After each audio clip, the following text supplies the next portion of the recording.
Sekarang kita mulai dengan menyediakan folder untuk menyimpan gambarnya. Di bawah folder public, saya akan bikin satu folder baru yang saya beri nama image di sini untuk menyimpan gambar-gambar yang kita upload nanti. Yang kedua, form untuk field di bagian create-nya di sini. Saya akan taruh di paling bawah.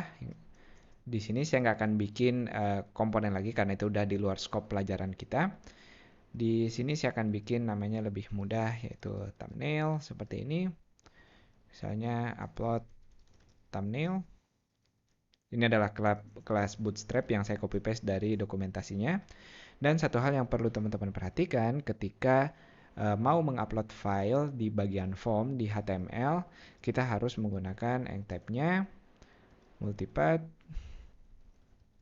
form, data seperti ini. Nah, ini wajib kita lakukan. Jadi nanti kita bisa menerima untuk file uploadnya. Berikutnya, setelah melakukan ini, kita udah bisa lihat tampilannya sementaranya seperti ini. Nah, teman-teman bisa menyiapkan di bagian controllernya, artikel controller. Di bagian store-nya tentunya seperti apa sih request-nya. Saya akan membiarkan dulu validasinya, yaitu request untuk thumbnail-nya. Jadi teman-teman lihat apa sih hasil yang kita upload di bagian ini nanti. Jangan lupa memberikan atribut name di sini agar kita bisa membaca di controllernya nanti request thumbnail-nya. Dan di reload dulu halamannya agar si atribut name-nya bisa terbaca. Kita coba upload. Pilih salah satu gambar, kita submit. Dan bagus sekali kita udah ngelihat beberapa data gambarnya yang bisa kita ambil. Nah, data-data ini bisa juga kita lakukan validasi seperti hal-hal lainnya. Seperti di field title, di field subject, dan masih banyak lagi. Jadi saya bisa melakukan image-nya di sini. Kita bisa bikin dia required kalau mau, kalau enggak juga nggak apa-apa. Bisa bikin dia tipenya image, bisa bikin format memes-nya. Memes ini artinya bisa dibilang formatnya seperti ini. Kalau mau beberapa opsi gambar, bisa bikin maksimal upload-nya juga misalnya dalam KB di sini 1024 dan seterusnya bisa teman-teman lakukan validasi seperti biasa di sini. Nah, anggap saya cuma melakukan ini aja untuk memastikan filenya. Di request thumbnail-nya kita lihat di sini ada variabel original name yang bisa kita ambil, meme type-nya dan lain-lain.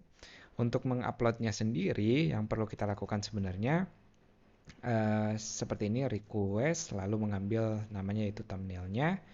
Ups, hati-hati di sini namanya thumbnail bukan image. Hati-hati melakukan validasinya berarti dia akan lolos terus. Jangan lupa pisahkan dengan koma. Request thumbnail kita move atau kita pindahkan dia ke public path. Ini cara yang paling simpel, ada banyak cara sebenarnya terutama kalau teman-teman mengupload ke folder remote atau folder lain. Saya taruh di bawah folder image di sini. Dan untuk nama gambarnya, image name-nya yang harus kita buat dulu. Kita harus hati-hati bisa jadi dia kembar nama yang sama dibuat oleh orang lain. Jadi selain kita bisa mengambil nama dasarnya dulu yaitu request thumbnail. Namanya tadi get client original name. Bisa kita ambil namanya dari sini. Kita tambahkan dengan concat PHP di sini waktunya, kapan dia diupload, jadi menghindari nama kembar, nama yang sama, kalau enggak dia akan menghapus nama sebelumnya. Dan kita tambahkan lagi dengan format dot, nama formatnya yang bisa kita ambil dari image extensionnya. Atau request thumbnail extension seperti ini. Nah, saya pisahkan mungkin biar teman-teman lebih jelas ngelihatnya.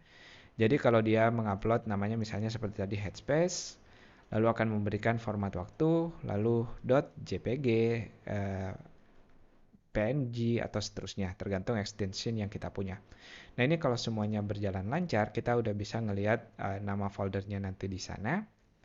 Dan PR keduanya tentunya kita menyimpan namanya di database kita yang udah kita siapkan, yaitu thumbnail sama dengan si image name-nya. Seperti ini, kita lihat dulu kalau ada kesalahan. Saya isi untuk title dan juga subjeknya. Jangan lupa kita punya beberapa syarat di sini yang harus kita penuhi. Saya coba upload. Berhasil. Kita lihat sekarang di bagian database-nya. Thumbnail-nya kita sudah simpan dengan format yang kita mau. Dan di tempat kedua yang harus kita cek di bagian folder image-nya, gambarnya udah tersimpan di sini. Nah, nanti teman-teman tinggal mengatur bagian perizinannya. Kalau nggak bisa langsung terupload, pastikan dia user boleh nge-write atau nulis ke dalam foldernya. Tapi itu dia cara kita mengupload gambarnya. Sekarang tugas kita tinggal menampilkannya di halaman indeksnya. Ups, di bagian artikel index. Di sini kita kira-kira untuk kode bootstrap-nya sendiri kita bisa naruh di bawah card-nya di sini untuk kelas persiapan gambarnya. Tentu kita butuh source-nya yang kita ambil sekarang dari public karena dia di bawah folder public. Lalu image, di bawah folder image maksud saya.